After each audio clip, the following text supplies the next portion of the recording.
Bonjour à tous, je suis Patrick, astronaute analogue pour la mission Ares 3. Alors nous sommes Sol 2 dans la base Lunares et c'était la première journée complète dans l'habitat.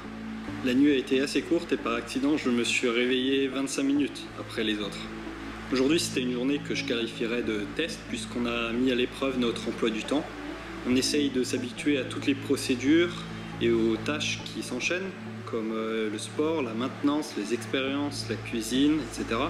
Et c'était plutôt laborieux, mais ça on s'y attendait vu que c'était la première journée complète où on avait l'occasion de tester l'ensemble de ces checklists. En même temps, personne ne s'attendait vraiment à pouvoir profiter de son heure théorique de temps libre alors qu'on vient tout juste d'arriver sur Mars. Et depuis qu'on est ici, on a eu quelques soucis avec le système de communication entre la base et le centre de contrôle. Et du coup, Yann passe le quart de son temps à essayer de démêler la situation. Mais le délai de communication entre Mars et la Terre n'aide pas vraiment. Entre l'envoi d'une requête au centre de contrôle et le temps qu'on réceptionne leur réponse, il peut s'écouler jusqu'à 40 minutes, sans compter le temps qu'il leur faut pour corriger les bugs ou discuter entre eux. Et de mon côté, j'ai mis en place une expérience de nom de code Mark. Alors ici, j'étudie la croissance du cresson dans différents substrats. Ça a été choisi principalement car sa germination est rapide. Et en théorie, il pourra donc être récolté car arrivé à maturité avant la fin de la mission. Donc ici, on a du coton, ici du terreau, là du régolithe martien, enfin un simulant.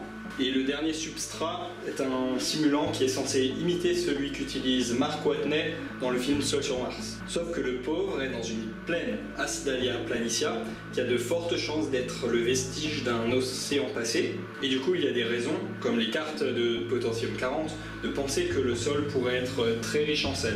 Donc ici, on teste si le régolithe que va collecter Mark Watney peut effectivement être utilisé. Enfin, pour chaque substrat, soit on irrigue avec de l'eau, tout simplement, soit avec un mélange à base d'urine. Alors on ne dirait pas comme ça, mais j'ai dû compter plus de 1200 graines. Et tous les 2 jours, il va falloir recompter pour évaluer le taux de germination. Et enfin, il y aura aussi un peu d'analyse d'image, mais ça on verra plus tard.